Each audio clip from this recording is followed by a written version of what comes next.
Morning, everyone. Thank you for joining us. Welcome to Go Forward Part 2, as presented by North Group.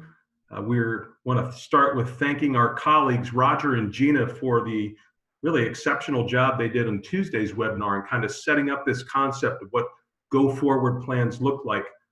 And if you missed that, we're going to tell you a little bit later about how you can catch up on that material. It was really excellent and kind of paved the way for what we're going to talk about today. Today's going to be a little bit of a deeper dive. I am privileged to share this time with my colleague, Josh Kiefer. And Josh and I are looking forward to having about 45 minutes to share with you. And that'll be followed by a 15-minute Q&A session. We're going to do that at the end of our webinar this morning. All attendees will be on mute for this. That's so kind of give you the idea of what the game plan is going to be. But there will be an active chat function. And in that chat function, that's where we'd encourage you to put your comments or your questions, specifically your questions for the final 15 minutes, of Q&A that we'll be together. So the format, as you can tell, is going to be a screen share format. And with that, we want to thank our colleague, Amy, who has just put all of this together and makes all the technology work on our behalf. And she's just done an amazing job. So we're grateful for that. So first thing we're going to do is a quick recap of Tuesday and just kind of what that go forward plan really kind of looks like in terms of its overview. So in the overview, we talked about how in a go forward plan, it is a termed plan. In our case, it's a 90-day plan. And we came up with these specific buckets or aspects that we were going to focus on within the go forward plan. So for us at North Group, we chose social engagement and physical distance. We're going to talk a little bit more about that in the next slide. We also talked about team, our clients and customers as a category, an aspect that we need to pay attention to for sure. Our community, financial is a category that you're going to want to pay attention to as well, for sure. But that's one that we're not really going to get into today because that's pretty specific to who you are and how you manage your cash flow and what kind of platforms you use to evaluate that on where you are at any given point in time. We're also going to talk about strategic initiatives today. So those were the aspects that came to life for us as we were kind of putting this idea of the go forward plan together. And really, we came around these two concepts of go forward plan, of this idea of a posture statement. So that's our philosophy, that's our ethos, that's the thing that actually is going to drive our mindset. In a series of we will statements that's overarching. It sets the stage for how we are going to behave in each of these areas that we've identified. And then below that is an area of planning and goals. They're just 3 to 4 really tactical, succinct, not really, we're not 4 paragraphs deep on these things. But it identifies a person as responsible and a targeted completion date. So that's the overview, that's the template that we used. And I just want to keep in mind here that as we talked about these areas of focus, as Roger mentioned, these were things that kind of came to light over time. They weren't actually the ones that originally were designed. Roger wrote the initial plan, but in conversation with the team, that's what really began to gel around these areas. So that's kind of what a go forward plan recap looks like. This is kind of setting the stage for what we are going to talk about today in a little bit more of a deeper dive. So social engagement, physical distance. You heard yesterday, or on Tuesday rather, that this idea of social engagement, physical distance is deliberate for us. That is very deliberate language. Social distancing, absolutely, that's the term that we hear everywhere that we go. We're just not comfortable with that and have actually talked about that in settings with our clients and others, just saying, look, this is not a time for social distance. We want to be socially engaged. And we're hoping that you found that even with your families. This isn't a time for social distance from those that we really care about. Social engagement is part of how we're wired. So how do we have social engagement yet maintain those realities of physical distance that have served us well in terms of flattening the curve? So this is going to be a big topic in the near term. And, if it's a big topic and it's something that's at the top of people's minds, let's just talk about it up front. That can remove a lot of the angst around it. It can remove a lot of the questions about it. It helps it helps teams, it helps clients, it helps the community know that you're thinking about it. And as you start to kind of create your framework of how you're going to think about it, you certainly want to give some attention to who's going to be involved in developing the category, but also the response to that category. So some folks, for instance, that we would see as being around that table is certainly those that are responsible for your HR focus. I mean, that's your internal focus, that's your team. How do you take care of that team? These folks live and breathe this, and they need to be at that table to bring that kind of feedback, very honest feedback of candor to assure that we are taking care of the team. Josh is going to talk a little bit more about that as we move through this. Customer service, who's responsible for that external focus, those frontline interactions with clients and customers?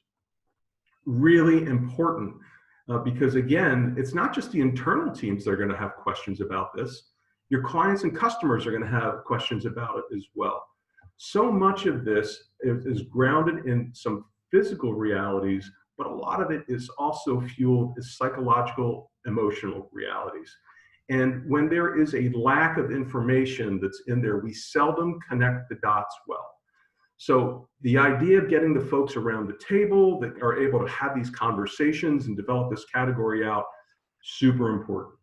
Facilities, absolutely they need to be there, because as they hear this conversation, they're going to be thinking about, how do we execute these kinds of things? You know, is this doable in our structure? Are we set up for appropriate physical distance in our setting that promotes social engagement? So what are some of these necessary elements that are going to be in place? So they really came around two categories for us at North Group. This idea of what's it mean to maintain physical distance? What's that defined as? And what's it mean to maintain a clean environment?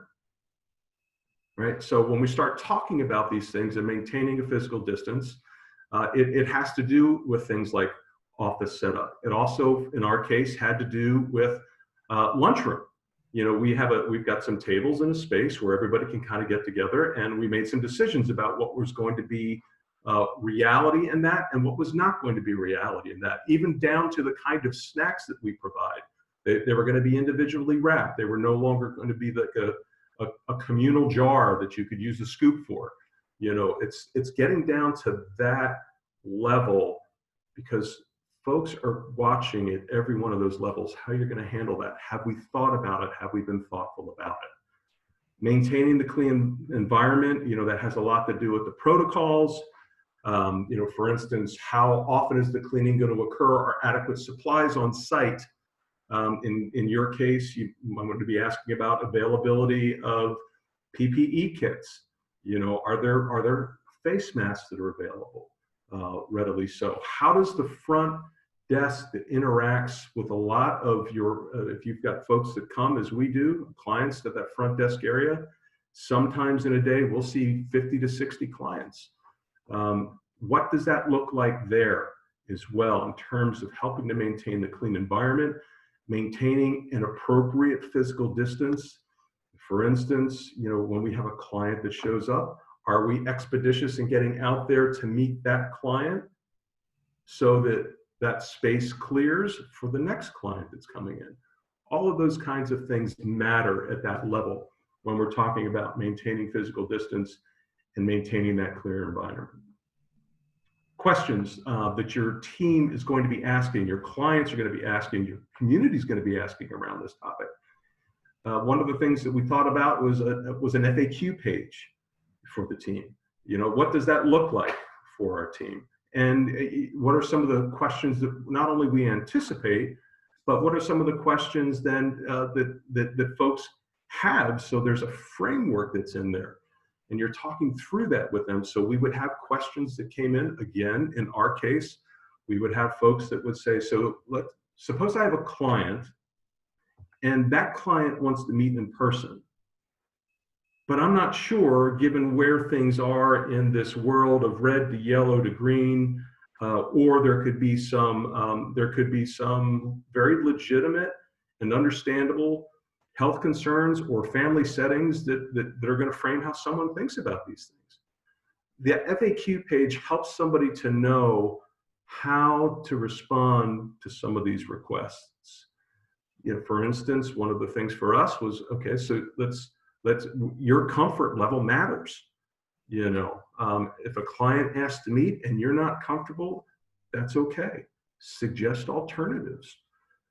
So it's these kinds of things when you can put them into print, if you can put them in ways that help people know that you've thought about them, you begin to manage the expectations through appropriate communication. Hey, John, the one thing that I might just add, it's a wonderful explanation, and maybe just to add on to that as well, running various scenarios and just talking through those scenarios often is what helped to populate that FAQ section. So just like John's saying, you don't want in your description every single topic or every single scenario that anybody might encounter. So putting the main elements within your topic here of social engagement and physical distancing, wonderful. But then in the FAQ section, even having a scenario or two that might be running through the minds of your people help to kind of put flesh on those bones that you've laid out in detail. That's a great point, Josh. So in that scenario planning, Josh, would you say that's kind of a team sport in some ways, right? So it doesn't address every instance, but it does go through that way. So it's just a great opportunity, because the way you think about social engagement and physical distance is kind of that helps establish that mindset. So when you have that mindset, as we were reminded on Tuesday, so the mindset is going to determine your attitude. Your attitude is going to drive your behavior. Your behaviors are going to drive your productivity. Your productivity is going to drive the success of the organization. And that gets us to team, clients, and community. And Josh, I mean, love to hear your thoughts on how do we engage with each of those areas and some of these lessons learned as we created a go forward plan. Yeah, absolutely. No, thanks, John. And again, just to reiterate too what John was saying there at the beginning, in so many ways, especially as we start talking about team, clients, community, John's going to jump back then too to even strategic initiatives. One of the goals of our time here this morning is to really take something that is conceptual, help give you some questions or some thoughts to begin to build out your own plan. And as you do that, one of our goals here this morning as well is just even to share a little bit of our experience as a firm, but then in working with a number of different clients, also to give some examples to even say, hey, how do we make this really practical?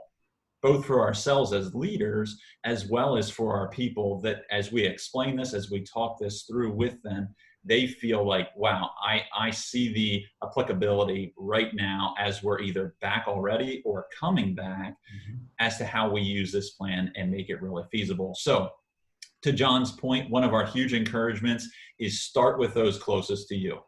So that's the whole team dynamic. Who is your team? And one of the big things to be asking yourself up front is, how regularly am I communicating with them? Am I already communicating with them, and how do I stay connected? Or how do I begin connecting with them on a regular basis? One of just the general formats that we tend to use is this idea of, kind of the 5 elements of self-care.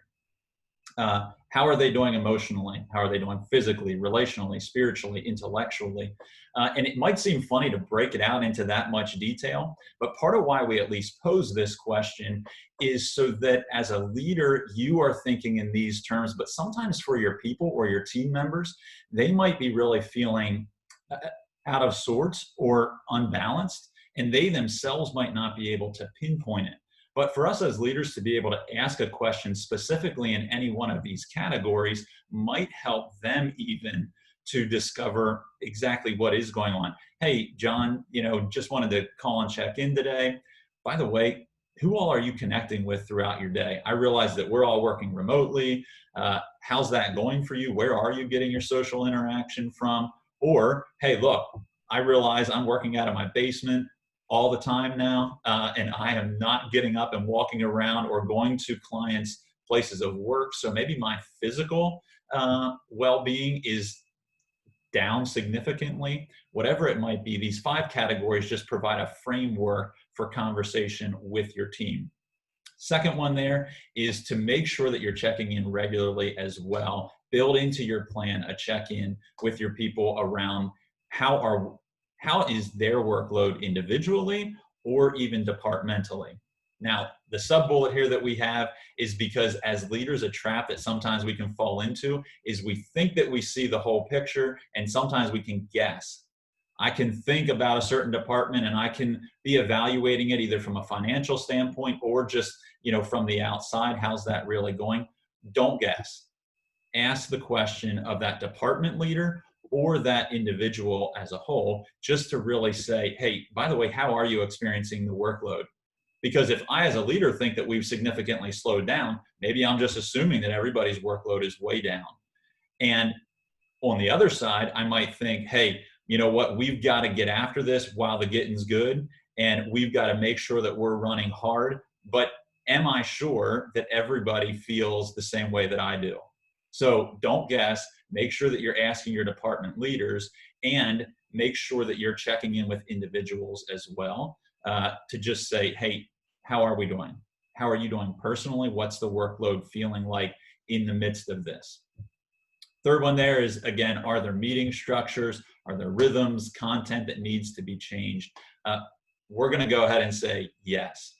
Again, this whole plan is based around something that is time-bound and is short-term, and there is, I'm going to go ahead and say, no way that anybody saw this whole COVID-19 thing coming at the magnitude that it's really hit us and affected us.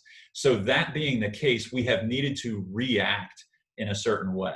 So as we evaluate our meeting structures, as we evaluate how is the rhythm going with our team as a whole, what needs to change around that? I'll give you a quick example from a client who at the very beginning of this whole thing, they ramped up significantly. And so they went from their leadership team meeting twice a month and their departments meeting once a month to, once this plan was instituted, they went ahead and started meeting at least 2 times a week, if not 3 times a week as a leadership team. And departmentally, they started meeting weekly. So the goal there was just to make sure that we're all on top of this, that we're all on the same page as we go through this. Now, that is not likely to continue 3 months, 8 months from now. Again, this is a short-term, time-bound plan, so make sure that we're thinking in those terms.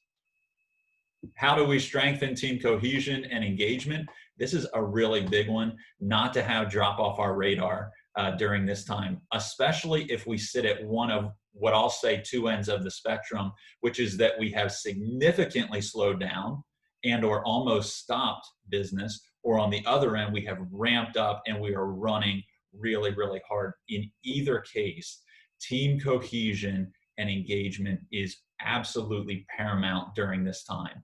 Make sure that people are feeling engaged. Make sure that we're listening, though, too, for how they want to be engaged. So this is the whole outside the box thinking. What are ways that we can get creative, that we can make sure that people are feeling connected during this time? I'll build out the final step of that former client that we were talking about. A big part was just, again, they could no longer gather in their lunchroom, but they started ordering pizza just so that people could break just for a period of time, socially connect around, a box of pizza that showed up. People would walk up, grab pizza, and then sit at their desk and just talk for a little bit of time. They were so busy. They knew that they could burn people out during this time. So they wanted to think creatively of how do we still build in some social engagement for them as well. And the last bullet there, our team members working, are we clear on their work from home guidelines? This idea of the gift of clarity is because you don't want anybody guessing this, because you don't want to hold people accountable as a leader to a standard that we never communicated, number one. But number two, we also don't want people that if we're a little bit slower, we don't want people feeling guilty for something that we would readily have them do. For instance, is that if I'm at home, is it okay for me to get up and 3 times a day, walk my dog for a half hour? Well, I don't want people guessing that. And so if I'm the leader, I want to communicate, hey, just FYI, there's some new flexibility that's going to be built into your schedule. You're not commuting. And so if you have children at home, or if you have a dog or cat or whatever at home and you want to take them out, look, there's freedom in that. But go ahead and explain that to them so that they're not guessing, because accountability is really going to drop off if we don't communicate it. And secondly, we want that engagement from them, and we don't want this to be a hurdle, this lack of clarity around how do I really work from home and what's appropriate. Just go ahead and address that with them. Right after the team aspect, we want to jump into our clients. And I'll just say jump into our clients' shoes, because that is going to be the big mindset that we want to approach this. Clients, customers, whatever you call them, a really great starting point here is to step back together as a leader or a leadership team and say, hey, how do we put ourselves in our client's shoes or in our customer's shoes? Because what can happen, especially in downturns, is that we become overly self-focused. It's a way of kind of preserving, what we have or what's in front of us, but we don't actually want that to be the case if we can objectively step back and evaluate things. So a way of disciplining ourselves is to say, okay, if we're going to be client focused, if we are going to be customer focused in this time, I want to put myself in their shoes. What do I know is true of their situation? And again, rather than guessing, I'm going to go ahead and reach out, because the reaching out part also, just to communicate care and listening, is going to decrease the likelihood of me calling up and probably inadvertently doing so, but maybe inadvertently doing a sales pitch. Hey, I just wanted to call and see how you were doing. Let's say that John's my client. I just really curious as to how you've been doing. But before he almost has a chance to respond, I'm already on the whole thing of saying, by the way, we've gotten really innovative during this time and wanted to also communicate with you that we have this new line of service. Well, John's likelihood of hearing what I'm saying when I was trying to communicate a level of care at the beginning maybe didn't come off as genuine as I wanted it to. So let's listen to start. Listen really well, make sure that our empathy is high so that as we reach out, it really is a strong connection. A quick example too of another client who did this, who decided to just start reaching out to all their different customers during this time. They had not slowed down significantly, but he knew that a lot of them were taking a hit, and he said, I thought that this was going to take 5 minutes a person. Hey, just wanted to call, see how you were doing. I know that these are strange times. If there's anything that we can do to help you in these times, please let us know. But what surprised him was that some of those, what he thought were going to be 5-minute phone calls, turned into 20-minute phone calls or turned into 30-minute phone calls, because he was calling with a genuine care for the people that were on the other end of the line. And that's a connection in which there's no better way than actually reaching out in order to get that connection. Now, as we're thinking about our clients, as we're thinking with an other-centered focus here, we also want to begin to get really creative and increase our own flexibility. Now, we say increase your own flexibility because sometimes, even as we ask what are commonly known as the 6 critical questions, why do we exist, how do we behave, what do we do, and the list goes on. Sometimes as we gain clarity on that, we become a little bit more rigid, and that can actually be appropriate. It gives us boundaries to say, you know what, we do this and we don't do this. But in a time like this, sometimes we need to increase our flexibility, and we actually have to be a little bit more creative to be able to say, okay, I've talked to a bunch of clients or customers, and I'm hearing this consistently. In normal circumstances, that is not something that we have typically done, but might it be good? And again, this is probably going to become old that we say it so much, but in the short term, in a time-bound way, might we do this as an additional customized service for our clients? This is a unique time, but this is also a time for unique opportunities as well. And so if we can think creatively, if we can think flexibly, it will actually increase the likelihood that we're connecting with the felt needs of our clients. A prime example, and one that I've heard used many times during this whole COVID season, is restaurants. Restaurants have necessarily had to get extremely creative, from busting out walls and putting in drive-through windows to figuring out how to deliver, and they never offered delivery before. Whatever it might be, you might not be in the restaurant industry, but there are probably ways in which you could get a little bit more innovative, a little bit more flexible and creative during this time. Which leads to the whole point that, look, you ultimately know what you're good at. So how does this match up with the changing environment and the needs of our clients? So together with other leaders in your organization, or let's say that you're in a very small organization and it's you as the leader, still involve your other people to think creatively, because again, those who weigh in buy in. And so if you can think together with your team, hey, how do we get creative during this time to meet those needs that we're seeing, that we're hearing from our clients, that will be huge. And once you figure out what that is, perhaps it's a new service line or a service line that has been adapted a little bit in order to meet that need, figure out how you communicate that really well. That's a new value proposition. That's a time to be able to figure out too, how do we connect with our clients, with our customers, and communicate that we have this available to them. Again, with care, no doubt, but at the same time, realize that once they know that you care, they also are interested in how you can help them. So you've earned the right to be able to have a voice to communicate this value proposition to them.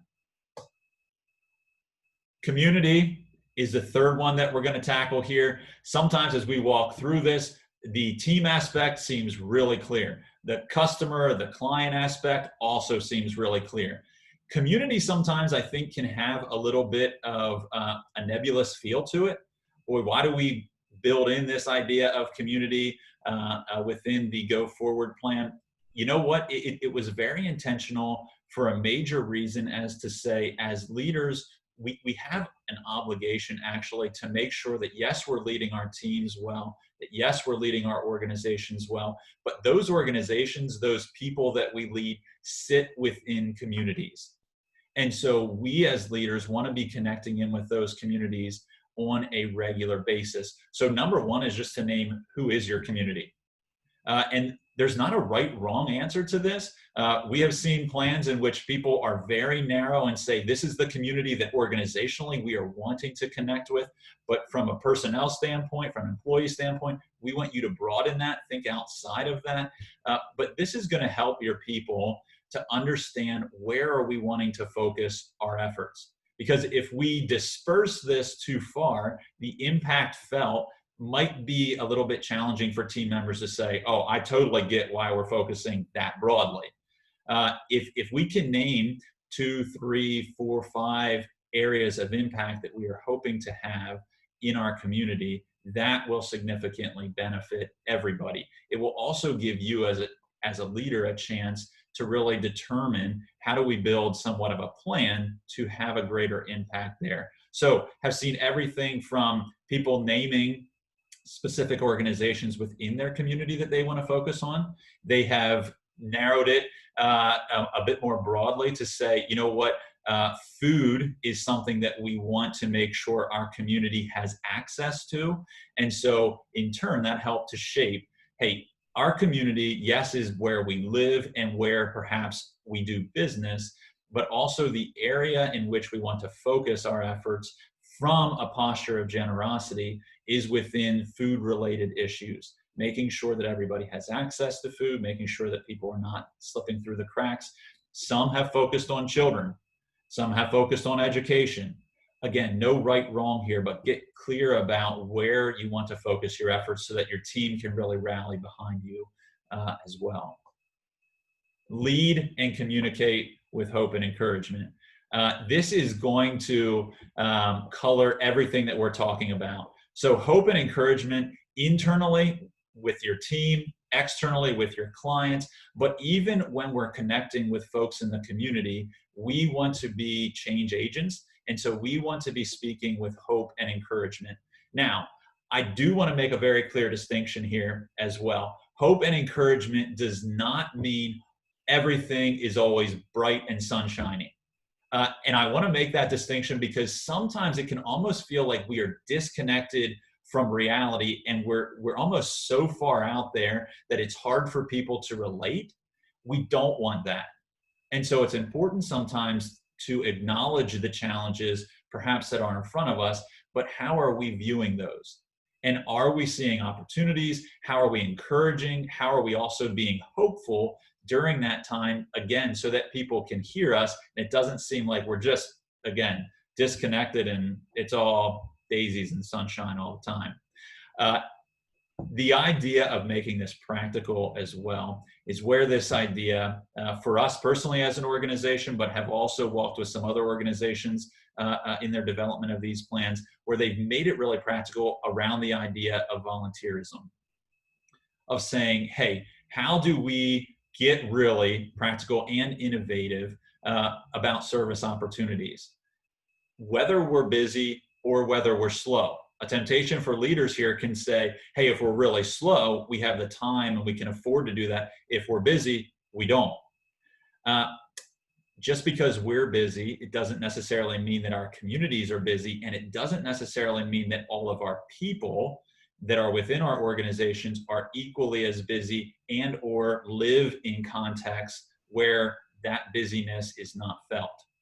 So again, we want to be able to acknowledge that. We want to make this practical for people to feel like there's opportunities to reach out, to jump in. Josh, can I just ask you a quick question related to this? Because I think it's an important point that you're making here.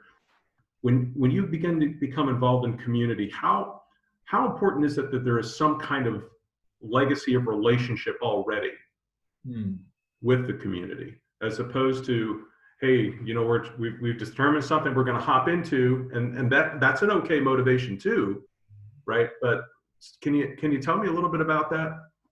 Sure. Well, I think maybe a simple way of answering it would be to say, if there is legacy of relationship, wonderful to acknowledge that and build upon that.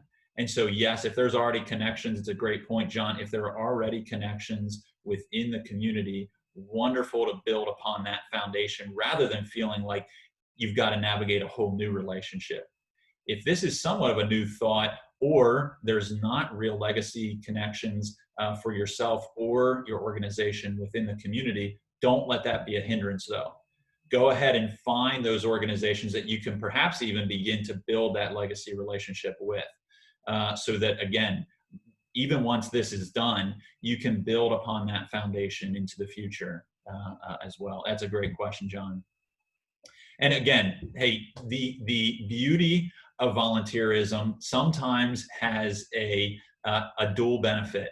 And that dual benefit can be that clearly it is of benefit to the community, whatever the community is that we're talking about. One client had opened up 3 hours a week for their people to begin to serve at a soup kitchen, or in this case, that soup kitchen had started packing food and delivering it, and or doing a drive-through.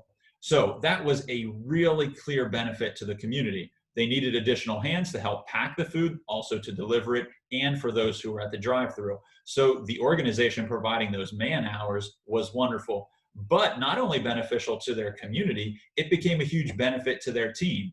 So some people would team up and say, hey, why don't we take our 3 hours, go together and work the drive-through together, where you're actually building, again, greater team cohesion in the midst of all this. So you don't want to do this whole community connection just for selfish motives. That is not a good reason to be doing this. But again, most organizations actually want to have a helpful impact during this time. And so thinking about ways in which they can practically do that actually does benefit both the community and the organization. Again, people working alongside of each other, shoulder to shoulder, doing this kind of work can be a huge benefit to cohesion. And the last point here is keep it top of mind, and maybe you even want to write it down or have a sticky note hanging near your desk, that when you have a little bit of time, be communicating regularly with your local community organizations. These folks, a thought that can sometimes creep into our minds is that when we're in situations like this, oh, I'm sure that they're getting flooded with calls. Well, let me tell you, if everybody's thinking that, probably nobody's calling them. And so better to have a whole bunch of phone calls in which you leave a message and you don't hear back for 10 days, rather than have that leader not have anybody reaching out to them regularly, just to even say, hey, by the way, how are you doing? You might not be a customer or a client, but we really care about your organization and what you're doing in our community. Thank you.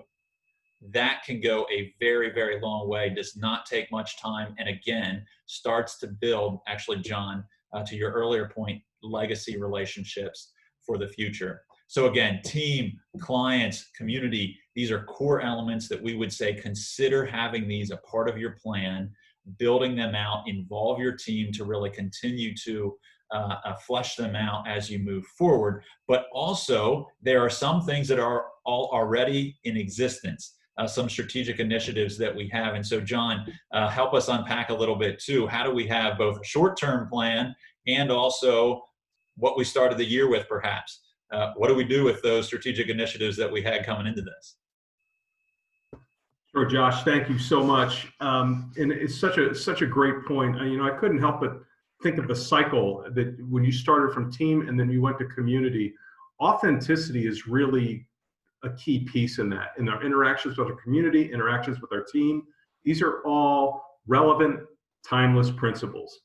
And that's really what we're about at North Group, is coming alongside of organizations with relevant, timeless principles. They just work in any situation. They truly do. So this idea of strategic initiatives, one of the great tendencies can be to, we can either back burner these, we can forget about them completely, or we can start taking a look at them and saying, oh my word, these aren't right at all. And we would probably posture that we understand the nature of those reactions in this kind of a climate. But to draw back after those initial reactions and say, okay, with the strategic initiative, let's make sure we revisit what are those strategic initiatives? What are the things that we put into place at the beginning of our fiscal year, or maybe it was part of a 3-year plan, and coming back and saying, all right, so what does this mean for us? Have these things truly changed? And really, with the strategic initiative, there's a reason they're called strategic, right? Because we're not thinking about how we're going to benefit from these in 2 months.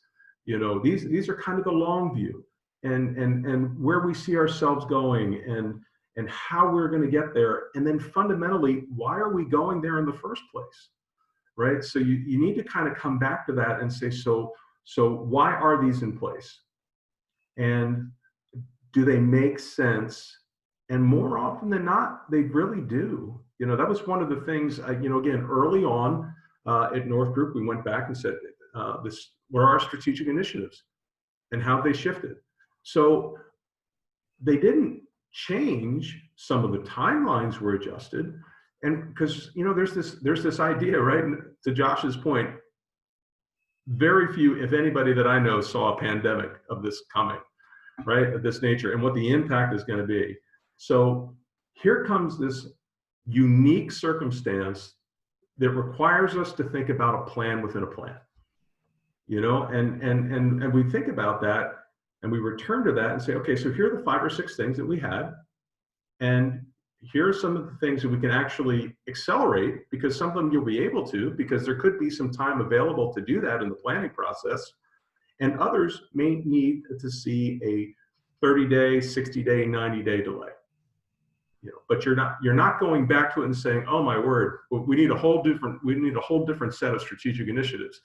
Probably we could tend, if that's the case, you need a whole different array of strategic initiatives that they may not have been strategic in the first place. So think about this idea of the plan within the plan. Strategic initiatives, overarching plan, plan within the plan, go forward plan. It's a fixed time frame, as Josh had said. It's termed. For us, we picked a 90-day. For you, it could be 60 days, it could be 120 days, but you want to think about what that plan within the plan looks like in terms of its time frame.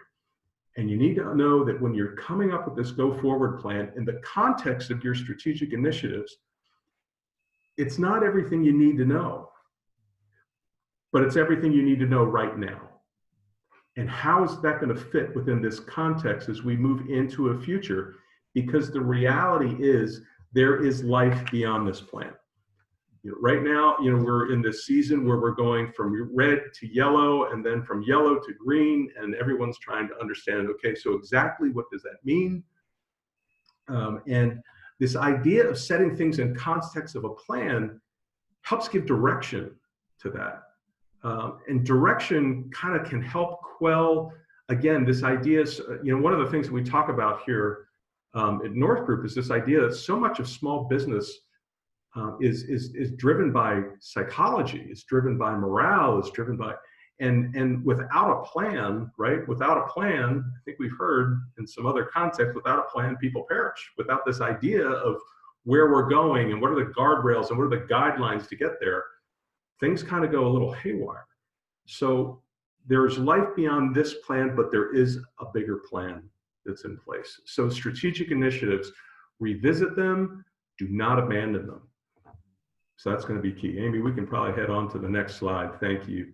We are going to wrap here by 11:45, and we want to make sure we've got time for your questions and answers. So it's just a Q&A. There's a reminder that the chat button is open. So as you're coming up with a go-forward plan, just in summary, a couple things. We've heard the phrase, perfection is the enemy of progress. It's what you need to know right now, not everything you need to know. So Colin Powell, former Secretary of State, Joint Chiefs of Staff Chair, just an incredible thinker. He would use something called the 30-70 window. Get something into a probability of a 30-70 window and then begin to take action on it. If you push above that 70% of probability within that window, the odds are the window is closing, because it's the law of inverse proportion, right? The amount of effort that's going to take you to close that down and make sure it's all locked in. And we understand that there can be a tension in that lock-in, especially in an uncertain season. But there's an aspect of risk that you get to that 30-70 window and you begin to take some actions. Next, just over-communicate. Over-communicate. We love this. Patrick Lencioni just hits this again and again and again. You are the chief reminding officer. You are the CRO in your organization. You have got to be the one to lead the band, to bang the drum, pick the metaphor. You are the chief reminding officer. And folks are looking to you for that. That brings assurance, that brings direction, it brings calm. One leader talks about it this way. He calls it the non-anxious presence, right? Doesn't mean you know everything that's going on, doesn't mean you know all the answers, but you are that non-anxious presence, the CRO, the chief reminding officer. In a crisis, visibility typically should elevate 3 times what it normally is. Your visibility should be there. We talked about this idea of over-engagement and over-communication. Over-engagement, over-communication. Those were going to be overarching principles through each one of these aspects that we were taking a look through. Strategic plans, they're living documents. They can and should change. They should be revisited. But again, do not abandon those strategic initiatives. They're strategic for a reason. Use shorter than normal evaluation cycles to monitor progress within a go-forward plan. To Josh's point about the frequency of meetings, I've got one client that had a particular delivery model. They needed to do a pivot inside of 3 days. And we met in the morning at 9 o'clock and we met at 3:30 in the afternoon to assure tactically, were we getting where we needed to be? We adjusted those cycles over time, but shorter than normal evaluation cycles. Did we mention over communicate? That's just something we've got to stay at. We are going to get sick of doing it as leaders long before our teams. Our teams need this right now. And you're going to think that I'm saying the same thing, but the reality is, research will tell you it's about 7 times before folks actually begin to hear it, and then longer before they begin to believe it. So it's just key. Next, celebrate the small wins, especially in this season. There are small wins, and they may seem incremental, but those are the things you want to call out. In some cases, it may be, hey, we made it up at work with some nonprofit clients. Hey, we made it another month. In this environment, that's a really big deal. How do we create a runway going forward? Those kinds of things. In your environment, what are those small wins that you can celebrate? And just remember that this isn't all bad. I was talking with a client yesterday. There's some things that they're learning in this season that they're going to plan on taking with them into the future. And it's interesting to kind of have these observations about, okay, here's something we learned about our teams and how they function. And this actually makes us better for where we're heading. So those are just some quick thoughts on the summary related to a go-forward plan. We have set aside some time for Q&A. Please, if you have any questions, you can put those into the chat box. And Josh, we do have a question around volunteerism. You know, so this idea of being involved in our communities a bit. So how do you know when you begin to become involved in that, asking, is this the team members' time, or is this the organization's time that they're providing or making available for that team member? Are there any guidelines on that? That's a great question, and it probably is going to depend on your particular business. If you have the ability to afford your team members the time and the resources available to you, it'll probably go a really long way for team morale in order to do that. If you don't, I still would not keep that bullet or that part of the plan off the table, because I think if anything, it can just be an encouragement. It can be a reminder that as an organization or as a company, we want this to be our posture. And so we're going to go ahead and encourage you. And maybe in that case, even making available a list of where there are volunteer opportunities could be a really practical way of giving your team members a clear picture of where and how they could do it, even if you're not able to afford them the time to be able to do it. John, would you have thoughts on that one? Yeah, no, I think it's almost like a one size fits none moment, right? You know, it depends on where your organization is. We know of one organization that was able to put a unit within their organization to work to benefit a nonprofit in our community, you know, and that was a choice that they made. That was the way that they could keep that unit operational for a time. And others are just saying, look, you know, we just need to be involved in community. And so there are some who are very busy right now, but they're still looking for ways on how they can bring value. And in some ways, that's, you know, when we talk about celebrating those small wins, in some ways, that's a blessing of the season. Mm-hmm. You know, because I don't know, Josh, what you're thinking, but I see a lot more of these things evidenced than I probably did 8 months ago. Sure. Yep. I would definitely agree with that. And I think too, because there's suddenly a felt need, or we can see the need around us. Again, I would hope, even speaking personally, that's never the only reason why I'm doing it. But admittedly, sometimes I can just get caught up in the busyness of life, and I don't take the time to stop and step back. So again, I actually think it's part of why the community section makes a lot of sense, both for us as leaders, but also for the people in which we lead, where it's just a healthy reminder to say, this is a really unique time, and there are some real needs that are before us. And so how are we a part of that and helping to bring that hope and encouragement that we talked about? So Josh, thank you for that. There's a question around, we have team members that are on varying spectrums of comfortability with this, certainly depending upon the size of our organizations, right? So are there any guidelines that you think would be helpful to share in terms of how do we help to either bring those team members along or bring our teams along in terms of, you know, how do we meet that need of that person or that team member that's just a little, you know, maybe from our perspective, we might say overly cautious, but from other perspectives, you say, no, that's absolutely valid.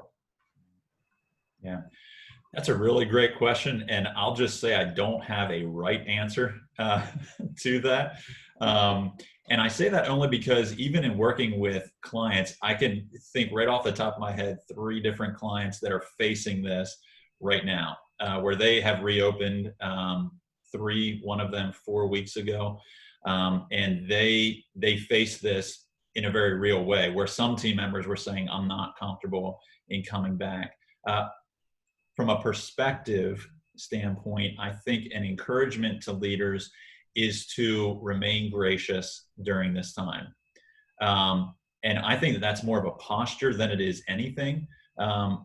Because what we don't want to necessarily do is become totally black and white and try to eliminate everything in between, because what that might accidentally communicate to our people is that we're going to be really hard-nosed. This is it. This is how we work here, and this is when and what it's going to look like, which actually speaks to tone. And as leaders, we don't want to be dictatorial in that way. And so it's part why, though, I say I don't really have a right answer to that. I think part of the equation is the posture and the tone in which we're coming at it. But also, I think it's worth reaching out to these individuals specifically. With 2 of these clients, that was the avenue that we talked through and that they took, was to reach out to them specifically and say, talk to me about what elements exactly are you uncomfortable with. In one case, the person, it was really helpful for them even to unpack it themselves because they weren't exactly sure. And they had made some assumptions as to what coming back was going to look like that were incorrect. And so the leader had a chance to clarify that, to say, no, I can assure you that that's not the case. Here's what that accurate picture is. And in another case, the fears were actually somewhat irrational almost. But because we're in such a strange time where we've not really navigated these waters before, the leader chose to be gracious and to just say, okay, well, we are asking everybody to come back, but let's give it another 2 weeks and then revisit this. So it wasn't just I'm making a decision and done, but was to say, okay, we're going to give some grace here, but also we're going to come back, revisit it, and talk about it, because we've got to, at some point, as an organization, move forward. And part of their move forward was to come back into the office. And they were taking major steps to try to make that as safe for everybody as possible. But again, posture and tone are going to go a long way from a leader's voice being heard by their people. So, Josh, along those lines of posture and tone, would you say that this is just a very practical aspect of what over-engagement looks like? For sure. For sure. And it's back to that idea of being really connected with our people. Because the more that we're connected with our people, again, with the one client, they anticipated the hard conversation with this one individual because they had been in contact with everybody the whole way through. And they don't have a small team. They have about 100 people, and they had all of their team leads connecting with folks, and then those leaders were connecting with one another. And so they anticipated there being 2 or 3 folks because they already were opening those conversations, though it was much easier to be had because nobody likes surprises. And so if as a leader, we're shocked that somebody's not coming back and they're in a key role, shame on us somewhat, though, too, that we did not stay connected to them to even anticipate to a certain degree that this could be a real concern to them. Mm-hmm. So yes, over-communicate, over-engage the whole way through this. Yeah, and really you keep driving back to this concept of active listening, right? And folks help us understand, in some ways, how we can be better as organizations into our future. Josh, I've just got one more question. So when it comes to clients, so pragmatically, you call them, what do you say? What do you say to them? That's a great question. I think I would say don't. And I'm glad, by the way, that I get to ask you the questions. So yeah, I like that. I like that. This is great. This is working out well for me. Don't script it. I think the greatest encouragement to leaders here is just to go ahead and make the phone call and just ask how they're doing. Start with that. Because if we have a list of things that we want to communicate, often it can become the barrier to our listening. And so again, I think also somewhat throw out expectations to the level that we're able to.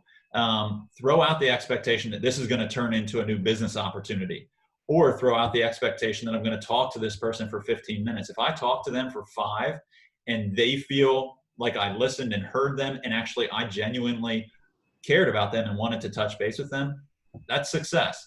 That's a win. If you are thinking you're going to talk to the person for 5 minutes and they hold you up, as we feel it, for 20, and our expectation was that I was going to call 5 people in that time frame, I could end up disappointed or discouraged and not continue on with that same plan. So again, make the phone call, ask how they're doing, start there, and then throw out our expectations for where it goes from there. Again, if it's a 2-minute phone call, no problem. If it's a 21, that's fine too. Really good, Josh. Really, really good. Thank you so much for that. We're just going to kind of wrap some things up here. And first of all, we just want to thank you for joining us today. One of the things we're reminded of consistently is that we just really enjoy some great clients. And they're forward thinking. They are empathetic. They are strategic. And we're just reminded of that in a variety of seasons. So I just say we're really grateful for that. So Josh and I, we've got some contact info there. If we can answer any questions, any additional questions that you might have that we didn't get to today, we are more than happy to do that.